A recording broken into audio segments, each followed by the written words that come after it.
John, the Human Genetics Commission also found out that ethnic minorities are highly overrepresented on the DNA database. For example, over 3/4 of all young black men in Britain are already on this database, and also the samples of innocent people is much higher than previously thought.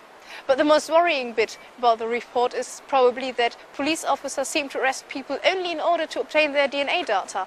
A former senior police officer has been quoted in the report. It is apparently understood by serving police officers that one of the reasons, if not the reason, for the change in practice is so that the DNA of the offender can be obtained. There has been no statement by the Home Office so far, but I'm sure that Home Secretary Ellen Johnson won't be so pleased by those findings.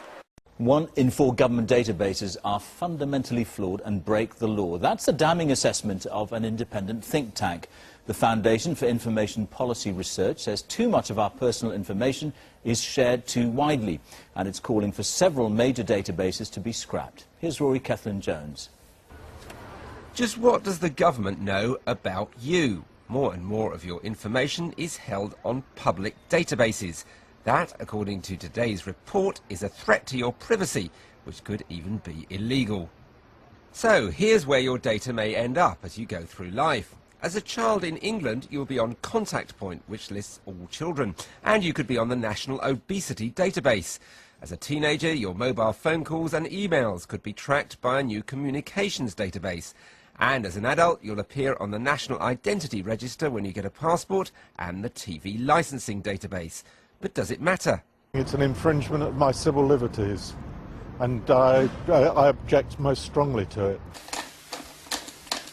David Cramner isn't happy to be on the DNA database. He was arrested because he was carrying his sculptor's knife, then released without charge. I just came home and now I've got this, after one little mistake, I've got this permanent record that's going to potentially affect me in decades to come. Then there's the security question. This online questionnaire lists 28 examples of breaches in public and commercial databases over recent years. I'm going to try it out.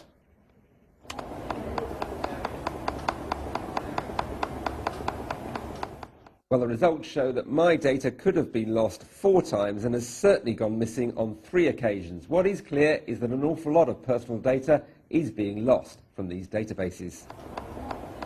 Now that millions of people's details can be stored on a tiny device, it's all too easy for data to be lost.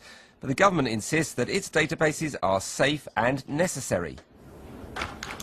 We always take all issues of privacy very seriously, but these databases are there in the public interest, no other reason. We've got to remember they help fight crime, they help detect crime, they help improve public services, and actually they can help put right injustices.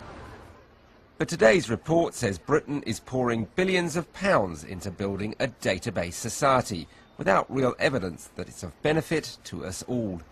People who commit minor offences should be placed on the DNA database for life. That's the view of some police officers responding to a Home Office consultation on extending police powers. They say they'd like speeding drivers or people who drop litter to be treated in the same way as serious criminals. Speeding, fare dodging and even dropping litter, the type of offences that, under this proposal, if committed, could lead to a person having their DNA sample taken and put on a database. Can you open up nice and wide for me? At the moment, this only happens when someone is arrested for a recordable offence, where the punishment is normally imprisonment. But several of the police officers who responded to a consultation document want DNA powers extended. Those in favour argue it would make future crimes easier to solve, but not everyone's convinced. It's ludicrous. I mean, it's as ridiculous as the Association of Chief Police Officers calling for indefinite detention of terrorist suspects. It's as ludicrous as that. I mean, you listen to what police say, but really you don't act upon it. This is one step away from taking DNA at birth. Concerns are the samples would remain on the database, even if the person was cleared. That could damage someone's job prospects. And there's worry about the number of young children already held on the system.